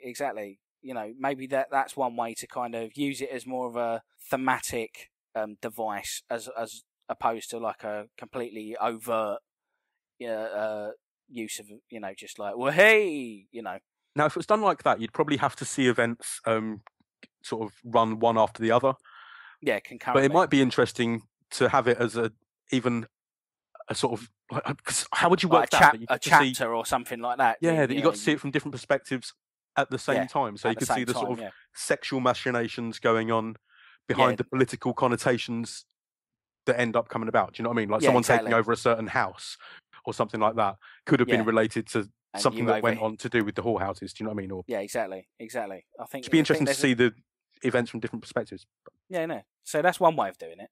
And then the other way I was thinking of doing it was like if you wanted to go really kind of like abstract, and have it like more like a Res or Journey style game where you're like playing a sperm and like you're like kind of floating down a tunnel racing against other things that are kind of sperm like, but you can't really tell what they are, and it's all it's all very kind of there's stuff going on, and you can hear all very spermy from the sound. Oh, very spermy, yeah. No, it's just like kind of all glowing and abstract, noises and shapes, and but then I was thinking, right, what you could do is you could add like a kind of in like Alan Wake where they had the kind of the words that would pop up. Yeah. And you could like you were picking the words, and you had to pick the right series of words to get a bit further on in the level and stuff. You could have that, but that's actually you're hearing like conversations of the general, foreplay and stuff going on, and you've got to hit the right words as you're coming down this tube to kind of like progress through the level. And if you don't hit the right set of words, or it all goes badly and everything stops, and it all goes a bit cold turkey, and you just like everything slows down and stops. Yeah, exactly. But maybe there's a way of doing it like that. That sounds quite similar to what they did in. Do you remember the old Leisure Suit Larry games? Well, I remember the originals. Yeah, on the PC. Yeah, they tried to update that on the PS2, but for the conversations in that, you played a sort of sperming like a side-on retro game kind of Mate, looking thing. Can we use a different word? Something, because like I just feel really uncomfortable with using the word. The sperm spermatozoa is propelling itself across the screen in a side-scrolling style. And like, say you're talking to the girl and trying to chat her up, you can choose you can run into, say, mugs of beer to ask her for a drink or things like that, and then they carry that theme over into the sort of bedroom scenes as well. So I guess it could work as a concept. Like, they obviously didn't do it very well because it's quite renowned as not the greatest game ever made. But no, exactly. But yeah, there are sort of abstract ways of going about it, I think. Like Catherine almost does that with like, are the block puzzles supposed to be some kind of... Yeah, see, now what I'd like to see is just basically Catherine, but as like, take all the shit block puzzles out of it and then just have it as an adventure game that you're just weaving a love story through, and then it's all based on sexual tensions and sexual kind of, like with the... I don't really want to give the story away of that game, but like, there can be lots of choices and decisions and kind of fucked up sexual situations that you can be put in an adventure game, like almost like Walking Dead style, that you've got to hit the right buttons, or you've got to, not necessarily as it were, as it were, yeah, exactly. But you've got you've got to position yourself. You've got to talk to someone and get them into bed and blah blah blah, and maintain a relationship, and it's almost like a dating game, but then it's a bit of an adventure game. And yeah, I was going to say, Japanese visual novels and dating games do that kind of thing a lot, don't they? Yeah, totally, exactly. See, we don't seem to get those Japanese visual novels over here, but they seem to explore. They seem to be like Catherine, but without the block puzzles. But I don't think they translate to a Western audience. But there's a girl in America who's making them herself, like as indie games. Oh, right, okay. So maybe that will give them the idea to sort of release more here, or she'll start a trend of creating them for our audience, like with the different, with the cultural differences and what have you.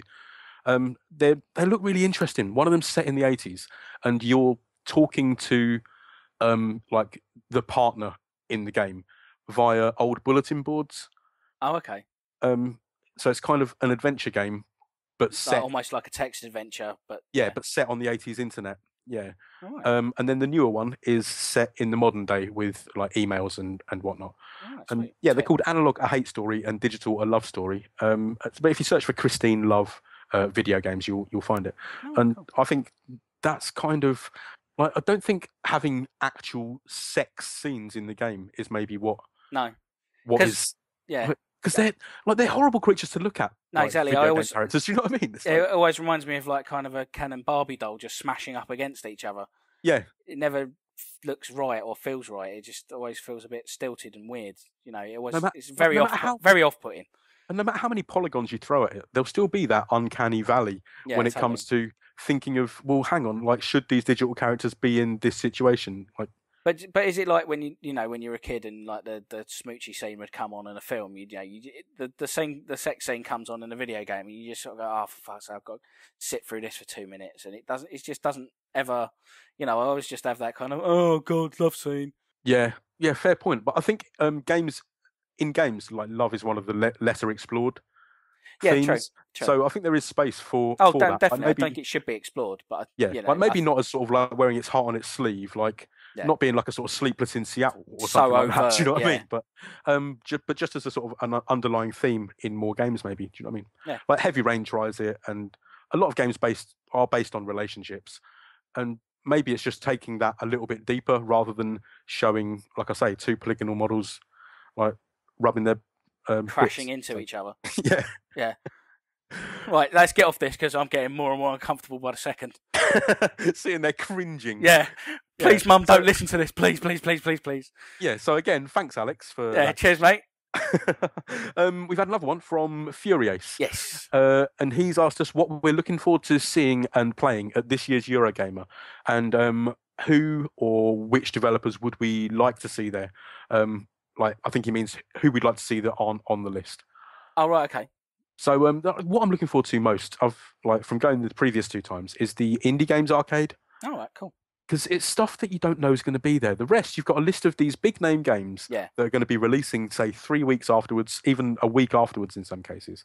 So there's not so much of a draw to sort of queuing for an hour for those as to being able to go and pick up a pad with a game you've never seen or heard of before. Yeah. And finding something entirely new. So yeah, the joy of the joy of the unknown, picking up this little gem that no one's really knows about and then being able to kind of obsess over it in the months and weeks afterwards, Yeah. That's something that I'd like to obviously get out of Eurogamer.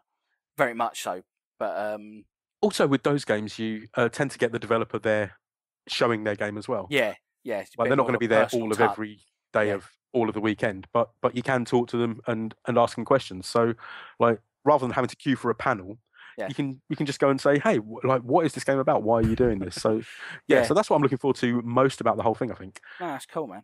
But I'm also looking forward to the Kojima panel. Now, I know you're thinking it's just going to be a big yawn fest. Yeah. I think I'm just going to be talking about sperms. I'm going to be surfing out on a wave of jizz when you open the doors of that room. It's just going to be.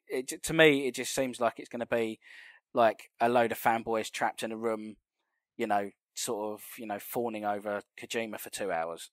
I just don't think the environment around the talk would be more irritating to me than the actual talk. The talk itself might be interesting, but I don't think I could deal with that. I'd rather just go off and spend time having a look at games while everyone's going to be trying to clamour into that thing anyway, aren't they? So yeah, I think the queues are going to be a hefty couple of hours. It's going to be mental. So I'm just going to try and attack the games while people. Do you not think people have just be sitting in silence?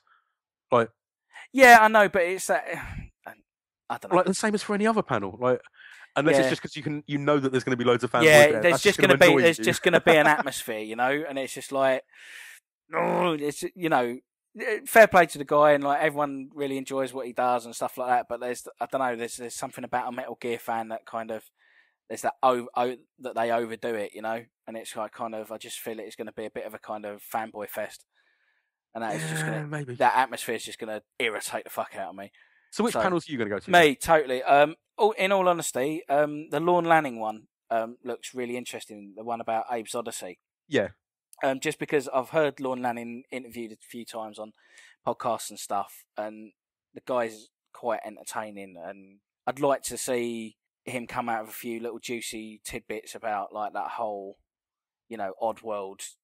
Just anything that I can glean about, like any little bit about like something going on in Oddworld and like kind of, some backstory or whatever, Well, he's been off the scene quite a lot, but he used to almost be the level of a sort of like Peter Molyneux kind of guy. Well, yeah, but then he went off and did his own did his own production company at one stage. And that's why they said they were getting out of the games industry. Yeah, exactly. And then now he's come back, and it's like there's an interesting story there that hopefully that'll come out in the panel, which would be pretty cool. And then the only other one would be like the Criterion one, only because like I'm a massive fan of Criterion. Used to listen to their like podcasts that they did, and listening to that podcast and the kind of information that they'd be giving out about processes and what they do and how they got to where they want to get to and stuff like that. I'd be really interested to see that in a new Need for Speed game. You're quite looking forward to the game as well. Yeah, I'm looking forward to the game. Like I love my driving games, and like kind of Criterion are the boys to do with driving games, Well, especially for like arcade racers. Like, very much. See, I don't like sort of your sim games, but yeah, I'm going to go with that one with you. Yeah, definitely, definitely. Yeah, so that's one I'm really, really excited for. And then like the games I'm looking forward to are kind of like really want to see Dishonored because that looks amazing. And then like Halo 4, obviously, because as I've said, like I'm willing to be converted to Halo. I'm not a big fan of it, but Halo 4 looked really good to me. So I really want to try and get hands-on that and kind of brave the queues and see if it is what I think it's going to be. Yeah. And then I heard on the grapevine that Strike Suit Zero is going to be there. And, that's the one you were talking about a couple of months ago. Yeah, exactly. Spacey, mechie kind of thing. Yeah, but what I really want to see it now, because I've heard like a couple of reports that like some people were a little bit like kind of underwhelmed by it. They said it looked really pretty, but the gameplay wasn't really all that. So now I'm like, oh, don't say that. No, I've got to try and play it myself and see if like it'd be interesting to get hands on make my own mind up.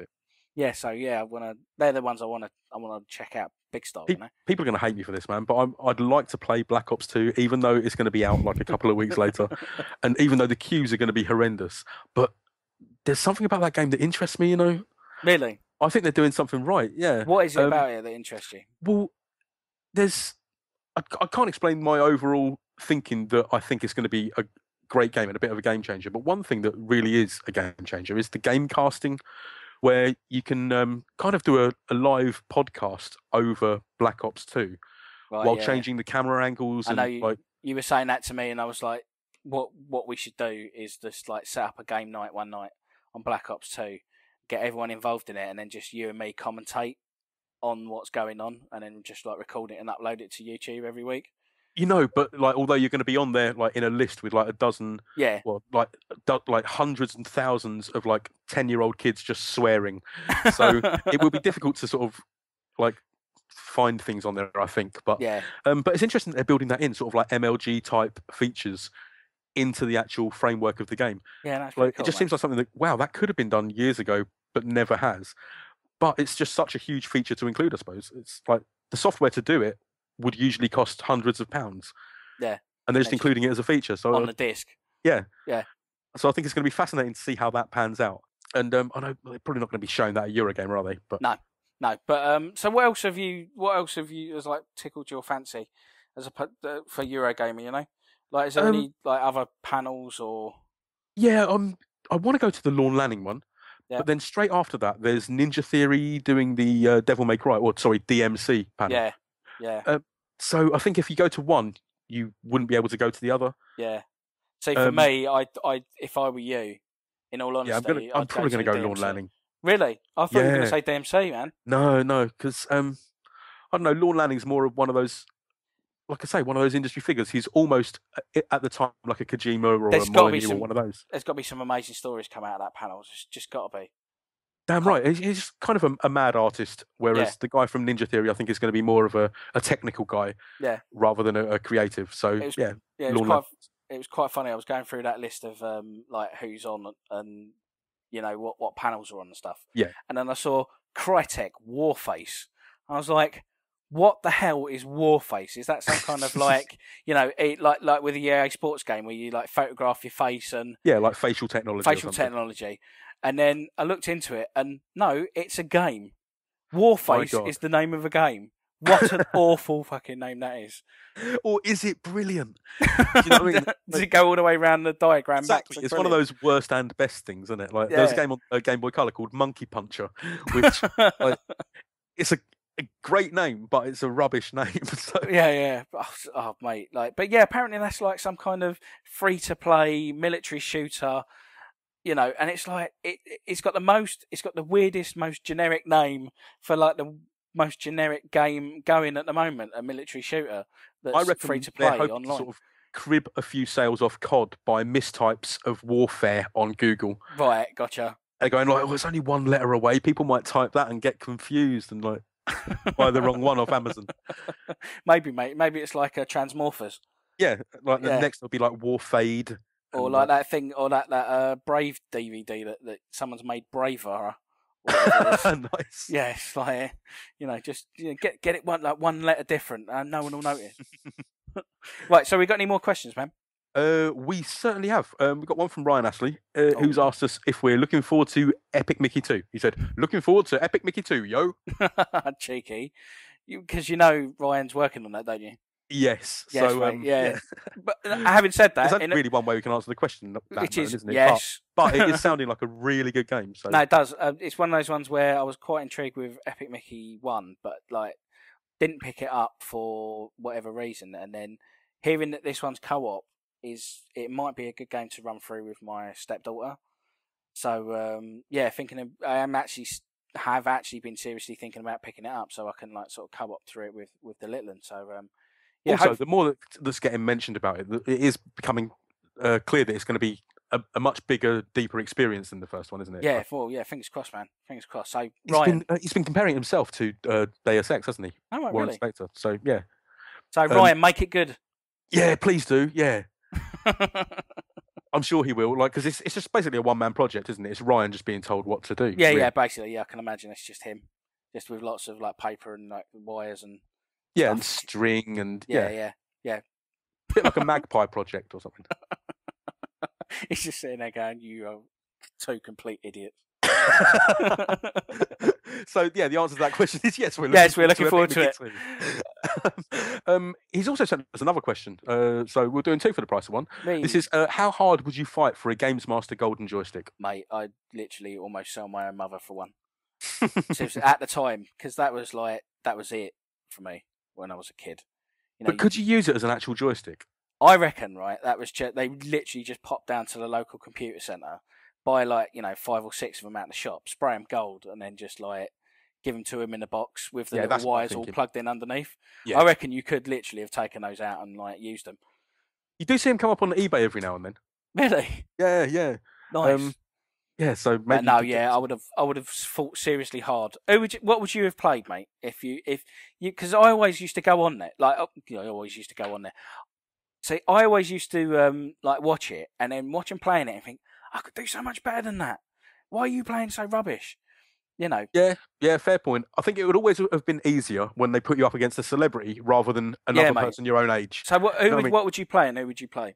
I reckon it's an obvious one. People used to play it on there all the time, Street Fighter 2. But I was quite good at it, and I might. But you'd have to play it against someone who's because they exactly. always I'd rather play against someone rubbish, so I'm sure of getting that golden joystick. But they was sort of themed it, didn't they? It'd have to be someone who's like some kind of fighter, it'd be a boxer or something. Yeah, exactly. I mean, it couldn't be Jackie Chan because it's too expensive. We go for someone crap like Wolf from Gladiators. Do you know what I mean? That'd be brilliant. He'd come on all goggle-eyed and looking slightly sweaty and frazzled. Yeah, gurning at the camera. Yeah, exactly. And then you'd just be sitting there like mock intimidated. Yeah, and they'd be you could hear the camera, the director talking into Dominic's ear, make them be more scared, make them be more scared. You just stamp on your foot, make you look upset. Wolf's supposed to look scary, not like a complete cock. That'd be excellent, man. So yeah, I probably would have beaten him solidly, I reckon, because he wouldn't have a clue. No, exactly. Who would you have gone for? It'd have to be the only game that I ever played probably back then, which was Sensible Soccer. And then obviously they'd get some kind of B tier footballer like Ian Dowie or Carlton Palmer. Do you know what I mean? Just wheel them out. They'd just sort of button mash for 30 seconds to a minute, and then I'd score a couple of goals. Jobs are good, and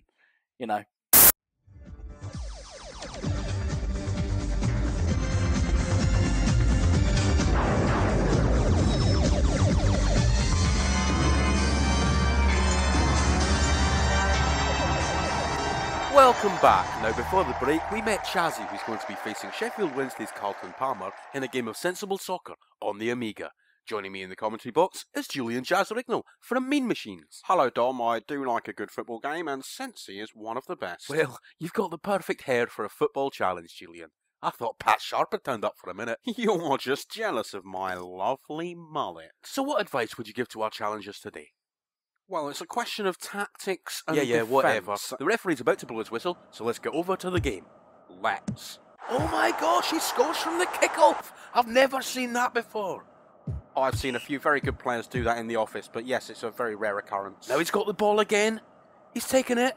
He's taken it all the way. He's got another. 2-0 already. That one reminds me very much of when I was playing Gary Witter at Match Day 2 on the Spectrum. Pass.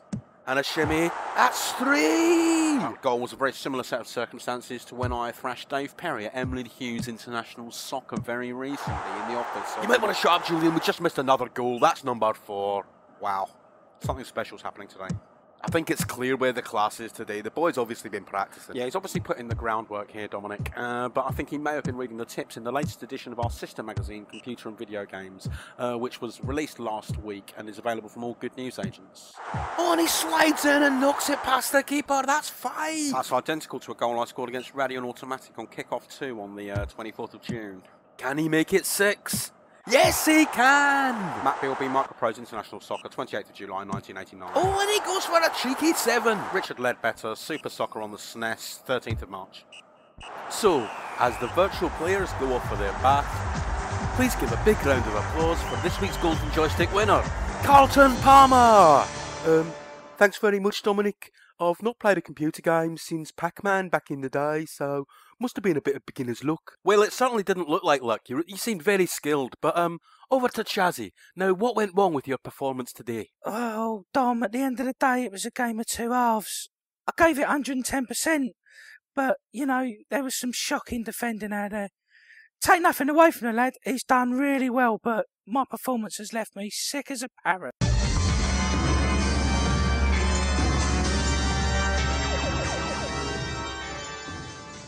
See, nowadays, if they brought back Games Master, the footballers would actually be quite good at it. But back then, I think there was a complete gulf between geeks and sportsmen. If you brought back a Games Master show now, right, what would be the sort of rotation games that you would have people play that would be sort of screen friendly enough for people to watch? Yeah. Because you couldn't do a Call of Duty or something like that because, like kids' TV, we're broadcasting at what, Yeah, I guess I was assuming 4 o'clock, 5 COD o'clock. would be there, but you can't, can you? Yeah. No. So 4 o'clock, 5 o'clock, just after school, what would you play now? It makes me think of, do you remember when Quake 3 Arena was around? Yeah. And there was Nerf Arena, which was a complete copy, but with Nerf guns. It makes me think there'd have to be a version of that, COD with pea shooters. But yeah, it'd definitely be a Forza game. You'd still get your Street Fighters, and they'd have to have a fighting game in there somewhere, wouldn't they? Yeah, there'd definitely there'd be Street Fighter 4, wouldn't it? Yeah. It'd probably be a Forza or a Gran Turismo. They'd have some kind of weird retro platformy type game. They'd have to have a couple of Kinect ones that they threw in every now and then as well. Yeah, that's it. That's what it'd be. It'd be all kind of iToy Kinect games. Yeah. Yeah. And they'd have, that Oculus Rift, the new VR controller. Yes. They'd shoehorn that in there somewhere as well. And then because they love a bit of the old. Games Master loves a bit of the old virtual reality headsets, doesn't it? Yeah, and then if it was on Channel 5, they'd have they'd just bring back that Battlefield 3D. When they did the Battlefield in the 3D. Yeah, where he actually gets shot. He gets shot. Yeah. They'd bring that back and make just to get their money's worth out of it, and they'd do something with that. Oh, I'd love to see Games Master come back, man. That'd be amazing. People talk about it all the time, and never happen. Never say never, but I'm saying never. You do a pretty good copy though. Yeah, man. So is that all our questions? Let me just check that bag. Yep, no more postcards. We're all done. Right. So if you want to send us a postcard, you can an electronic postcard. Yeah. You can tweet us your questions at the AI Bots, or you can email us. Email at theaibots.com. Put me on the spot again, then, man. Oh, sorry about that, man. I wasn't expecting it. Shall I do it? Shan't I do it? Get me every week. So yeah, that's how to get in touch with us. We'd love to hear any of your questions, ideas, or just say hello. Cool. And if you want to find us on iTunes and give us a review, that would be much appreciated as well. Yeah, do it. Yeah. Nice one. Right, let's get out of here, Get then, yourself man. on those internets. Yeah, right. Let's go. Wicked. Speak to you next week, man. See you later, mate. Bye. Bye-bye.